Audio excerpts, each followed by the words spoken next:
আহারে আজ কোথাটা বাড়ি নেই বলে হাঁস মুরগিগুলো সব শিয়ালে নিয়ে গেল।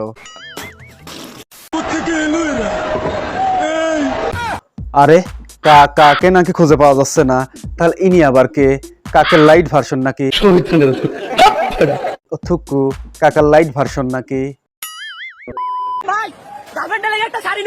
আরে ধুর ভাই, এত বড় এসে শাড়ি চাইলে পাওয়া যায় নাকি? শাড়ি যা ছিল তা এই ভাই নিয়ে গেছে। এখন আর কোনো শাড়ি টাড়ি নাই। তবে যেহেতু বলছেন আপনার গার্লফ্রেন্ডে গিফট দিবেন, তাহলে তো আর আপনাকে খালি হাতে ফেরাতে পারি না। কয়েকটা ছোট জিনিস ছিল তো এই ভাই নিয়ে গেছে, আর মাত্র একটা আছে। নিয়ে যান গার্লফ্রেন্ডে সান্ত্বনা স্বরূপ দিয়ে দিয়েন। ভাইরে ভাই, তুই সার্থক। আন্দোলন করতে গিয়ে আর হেঁটে হেঁটে গণভবনে আসতে শরীরে যে ক্যালোরি ক্ষয় হয়েছে তা পূরণ হয়ে গেল এই রোস্ট খেয়ে। তবে সাবধান, একটু আস্তে আস্তে খারে ভাই, গলায় আটকে শেষে আবার মরবি। টেনশন নাই, হেঁটে আর নাই যে এসে কেড়ে নিবে। চারিদিকে এত নিরাপত্তা, অথচ এই হাঁস মুরগিগুলো চুরি হয়ে গেল। ভাইরে ভাই, তোরা করছিসটাকে? গণভবনের হাঁস মুরগিগুলোও ছাড়লি না। মাফ করে দিন বড় ভাই, সবটার সাথে আমি ভালো জীবন শুরু করব। আচ্ছা যা, কান্নাকাটি করে যখন বলছিস তখন তার আপত্তি করতে পারি না। যা, তোরে মাফ করে দিলাম। এই তুই কি ডারে? তোর সাহস তো কম না, তুই সংসদে বসে বিড়ি খাস। আমার মাফ করে দেন হুজুর, আমার ভুল হয়ে গেছে। ও, তুই সিদ্দিক স্যারের বড় ভাই? হব বেটা, তুই চুরি করা বাদ দিয়ে এখানে বসে বসে একা একা বিড়ি খাচ্ছিস। এখানে না আরো 300 প্লাস চোর ছিল, সেগুলো গেল কোথায়? জানি না বড় মালিক। ধুর হালার ফালা, যা এখান থেকে। বাড়িওয়ালা নাই, যা মন চাই চুরি করে নিয়ে ভাগ।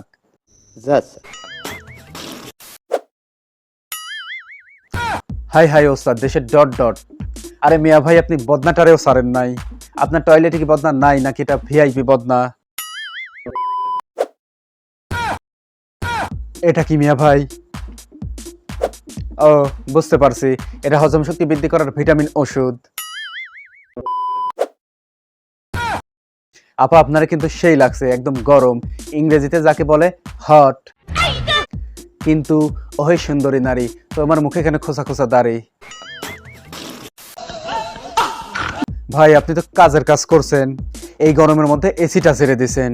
আপনার ওয়াইফ তো আজ আপনার পোলাও বিরিয়ানি রান্না করে খাওয়াবে। তাই কিরে ভাই, এই লোকের মাথায় আবার কি? এর ভাবসাব দেখে তো মনে হচ্ছে লোকজনের ভিড় দেখে বাড়ির আসবাবপত্র বিক্রি করতে আসছে। ঠিক বলেছো। ভাই রে ভাই, তুই আবার করছিস কি? মনে হচ্ছে শ্বশুর বাড়ি থেকে যৌতুকের মালামাল নিয়ে আপন মনে বাড়ির দিকে ছুটছে। কি মজা, তাই না? বাহ বাহ, কি সুন্দর।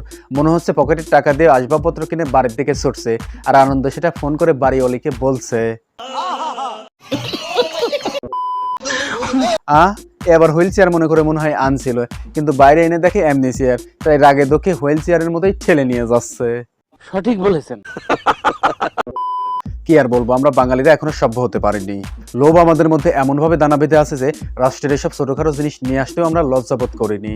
আমরা অন্যের চুরি ডাকাতি লুটপাট নিয়ে কথা বলে আন্দোলন করি, কিন্তু আমরাই যদি আবার এই সুযোগ পাই তখন আমরাই সেই কাজে আবার নেমে পড়ি।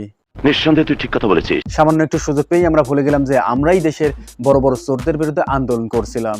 যদিও অনেকেই ভুল বুঝতে পেরে পরে ফেরত দিচ্ছেন, তাদেরকে ধন্যবাদ। মনে রাখতে হবে, আমরা অনেক কষ্ট করে এবং অনেক রক্তের বিনিময়ে দেশ গড়ার এই সুবর্ণ সুযোগটা পেয়েছি। তাই এখনো যদি আমরা এই হাঁস মুরগি চেয়ার টেবিল চুরি করার ধান্দায় থাকি, তাহলে আমাদের ছাত্র সমাজের আসল উদ্দেশ্যটাই নস্যাৎ হয়ে যাবে।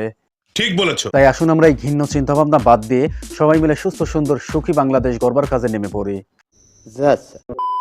দর্শক, আজ এ পর্যন্তই। ভালো লাগলে লাইক দিবেন এবং সাবস্ক্রাইব করে অবশ্যই পাশে থাকবেন, যেন যে কোনো ভাইরাল পেসাল উইদাউট ক্যাসাল আপনার কাছে পৌঁছে যায় সবার আগে। আর হ্যাঁ দর্শক, সময় কিন্তু ঠিকই চলে যাবে, আর একদিন আমরাও।